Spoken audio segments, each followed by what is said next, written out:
Здравствуйте, это проект «Своих не бросаем». С вами Лиана Кириллова. И Артур Галеев. Здравствуйте. Башкортостан продолжает делать все возможное, чтобы там, на передовой, наши бойцы ни в чем не нуждались. Большая работа проводится и здесь, чтобы родные и близкие военнослужащих из республики получали всяческую помощь и поддержку. Гуманитарные конвои из Башкортостана в зону специальной военной операции отправляются регулярно. И часто вместе с ними туда за ленточку едут главы городов и районов республики. Совсем недавно из зоны СВО вернулись несколько глав, в их числе и глава Иглинского района Башкортостана Гюзель Раисовна Насырова. И сегодня она в нашей студии. Здравствуйте. Здравствуйте, Артур и Лиана. Гюзель Раисовна, что вы чувствуете, когда проходите границу и попадаете в зону боевых действий?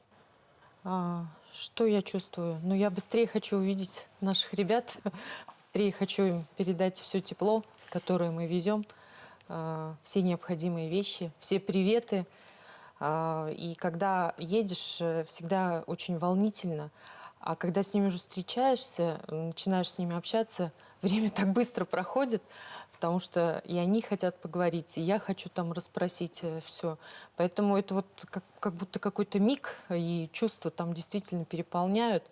И на самом деле потом уже, когда возвращаешься, все это вот анализируешь и думаешь, все-таки вот такие поездки, они нужны. Они очень рады и всегда ждут нас с нетерпением. Уже накануне, там, когда они знают, что мы вот собрались, загрузились и едем, они все спрашивают, когда, где вы, как у вас дела. Желают нам хорошей дороги и очень нас ждут.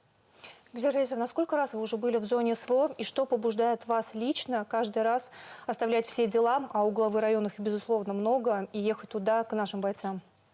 Я вот третий раз съездила. И почему я еду сама? Потому что мне, конечно, хочется встретиться с ребятами, мне хочется встретиться с командованием. Я встречаюсь с начальниками, да, получается, спрашиваю, как у них дела, как мои бойцы, как у них, ну, непосредственно, когда я там, я чувствую их настроение.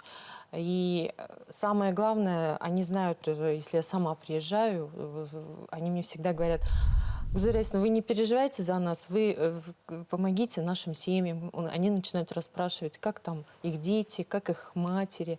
И вот этот вот контакт, он очень нужен. И поэтому я считаю, что если я сама еду, потом приезжаю, возвращаюсь, рассказываю, как они там живут, как там все это происходит. И ребятам легче, и нашим, конечно, семьям, которых мы тоже постоянно поддерживаем. А как вообще бойцы реагируют на то, что вместе с гумконвоем приехала глава района? Ну, я думаю, что они не то что реагируют, они ждут. И Для поднятия боевого духа, как да, минимум. конечно, они очень благодарят. И как бы ну, у нас как-то даже таких вопросов не задается. Я считаю, что я обязана туда поехать, встретиться, посмотреть, пообщаться и вернуться. Когда одно дело, там ребята приехали, там рассказали, а другое дело, когда я маме какой-то рассказываю, что я вот видела вашего сына, он обут, ему тепло, у него есть где помыться. Да, им сложно, это же вот такое расстояние. И здесь, конечно, вот это то, что мы лично туда ездим. У нас ведь это настолько все организовано, это же на уровне правительства организовываются фуры. Если бы это был только на район, это была бы очень серьезная нагрузка. А так вот в этот раз мы повезли 3 фуры, 2 микроавтобуса, получается, и 1 «Газель». Это только от одного района? Это только от одного района. У нас было 7 единиц техники. Понятно, там и печки, и генераторы. Личных посылок у нас только получилось 500 коробок. 500 коробок. Это разные подразделения, разные части, разные полки. Это все нужно было расписать, это все надо было передать. Первый раз, когда мы поехали, наверное, этого не понимали, оставили, уехали, где-то что-то не дошло. А здесь, конечно, и родители тоже, и семьи, они очень переживают. И когда они знают, что я поехала, я лично передам. И вот это вот тоже эффект очень хороший. Вселяет какое-то спокойствие и уверенность. Конечно. А, Гюзель Раисовна, каково вообще вам, как женщине, ездить в зону СВО? То есть понятно, что вы и глава района, но вы тоже женщина, мать. Как это все там ощущается? Ну, вы знаете, да, я управляю, организовываю и контролирую, да, но могла бы и не поехать, да, все это сделать. Но на самом деле, как бы, ну, я глава, женщин и мужчин у нас на госслужбе, на муниципальной службе не бывает. И я считаю, что это моя обязанность и ответственность съездить и все это передать лично ребятам. И вот в этот раз у нас сформировался очень крупный гумконвой, и было так непросто. И мы с ребятами, получается, разделились на 3 группы. Я поехала в одну сторону, одни ребята в другую, третья группа в третье направление, потому что нужно было и в госпиталь заехать. И иглинских ребят очень много, они как бы отзывчиво у меня... Бойцы, они все, очень многие защищают на сегодняшний день нашу родину, и их вот прям по территории очень много. И за один день объехать их невозможно. Вот поэтому вот это вот то, что мы разделились, это вот в этот раз очень удачно получилось. Большое спасибо за ответ. Как мы уже говорили в начале программы, главы районов и городов Башкортостана часто ездят в зону специальной военной операции. Недавно оттуда, помимо Гюзель Раисовны, вернулись еще несколько глав. В их числе и глава Стерлитамака Рустем Газизов. Предлагаем посмотреть ролик по итогам этой поездки, который нам предоставила пресс-служба города Стерлитамака, за что им отдельное спасибо.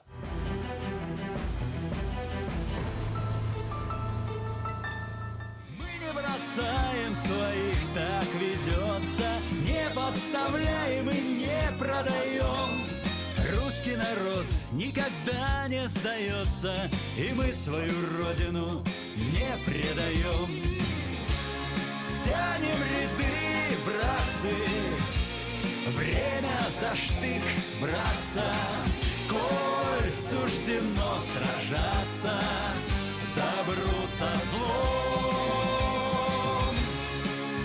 Обсуждать нечем, смело пойдем в сечу, победе навстречу. Привет, Стерлитамак! Благодарим жителей города Стерлитамака за гуманитарную помощь, всем, кто нам помогает, нашему дорогому мэру, всем НАПАТу, администрации города, ВСК. Желаем вам здоровья, спасибо вам за все.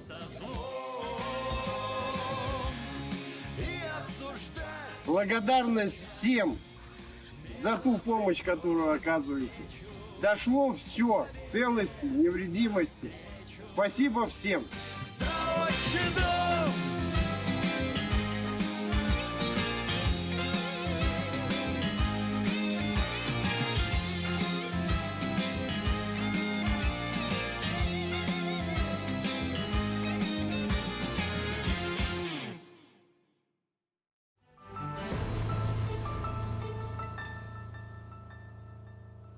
Находясь за ленточкой, очень важно чувствовать поддержку земляков. И это очень здорово, что благодаря регулярным гуманитарным конвоям у бойцов есть все необходимое.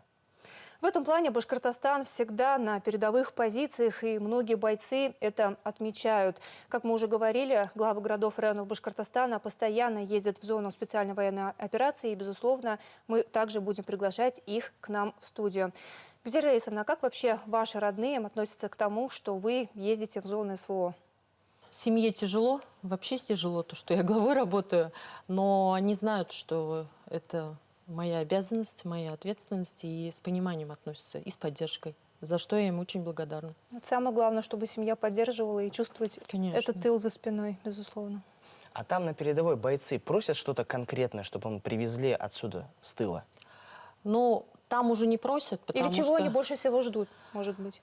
разные, очень разные заявки от технических приборов, да, есть, значит, хозяйственные, конечно, приборы. В этот раз мы и камни привезли для бани, и веники. Вот. Вообще, как бы стараемся максимально собрать заранее все заявки и все выполнить. Это первое. А второе, конечно же, еще то, что жители приносят, собирают. Вот у нас, например, знаете, очень много общественных организаций общество цветоводов, они не знали, как помочь, но не цветы же отправлять. Они собрались и нашинковали капусту, засолили, да, и мы повезли туда капусту. А вот у нас есть депутат сельского поселения Салават Мустафин, он еще весной организовал посадку овощей на своей территории, и все лето люди приезжали со всего района, пололи, поливали, собирали. В итоге собрали 200 мешков картошки, морковки, лука, и вот мы сейчас все это тоже упаковали и все это отправили. Жизнь нас вот такая вот объединила, своих мы не бросаем, и мы очень ждем, чтобы наши ребята поскорее вернулись с победой. Дай бог, так и будет. Сами поездки в зону СВО проходят без особых приключений или что-то иногда случается? Ну, каждые поездки, они по-разному отличаются, но мы сейчас знаем уже, какие маршруты, какие территории, и потом наши ребята там тоже уже знают, где мы встречаемся. Тут же, опять же, мы отрабатываем вместе с правительством, с МЧС, вот этот ГУМ-конвой, маршрут отработан заранее, нас встречают, сопровождают, поэтому ну, здесь с этим проблем нет. Радик Фаридович нас вот именно обозначает, что мы должны организованно все это делать, и разнобой это не должно быть. И, кстати, там именно это и замечают. Ни один регион так не приезжает дружно, как мы. Помимо того, что ни один регион, как говорят сами бойцы, так не поддерживает бойцов на передовой, как Башкортостан, и в этом плане нашим ребятам многие даже завидуют. Вот Артур, как участник специальной военной операции, не даст в этом плане, как говорится, соврать. Это мы поговорили о бойцах на передовой. Если брать конкретно ваш район, если брать статистику обращений жителей по теме СВО, в том году и сейчас больше обращений стало, меньше обращений стало? С какими вопросами обращаются чаще всего? Ну, сейчас обращений, наверное, меньше не стало. Единственное, просто мы, наверное, опять же уже организовались. Это, во-первых. Во-вторых, мы уже на какие-то вопросы знаем ответы. Ну, вспомните, в прошлом году, да, год тому назад, это была мобилизация. Было очень много вопросов от семей, да, по выплатам, даже потому, что упаковать, собрать и отправить бойцу, что ему там нужно, да. Потом мы как бы уже первый раз, когда в Казань съездили, где боевое слаживание ребята проходили, мы там начали понимать, да, что нужно. Человек попадает абсолютно там в такую среду, да, там негде помыться, нигде там, ну, нет условий. Все приходит с опытом, и самое главное не медлить, а быстро включаться во весь этот процесс. Это же тоже вот от ребят зависит. Наши ребята, они там баню построили, у них там есть комната отдыха, есть тренажерки они делают, там собрали. Они занимаются спортом, у них там письма детей висят на стенках, да, флаги, конечно же, разных районов.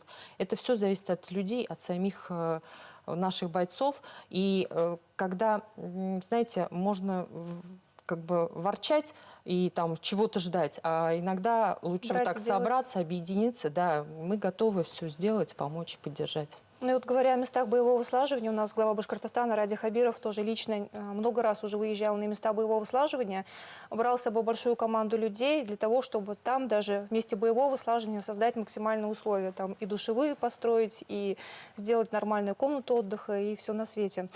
На этом наша программа подошла к концу. Спасибо, что нашли время, пришли к нам в студию, поделились своими впечатлениями от поездки. Ну а с вами, дорогие телезрители, увидимся через неделю. Это проект «Своих не бросаем», о том, что касается всех и волнует каждого. До встречи.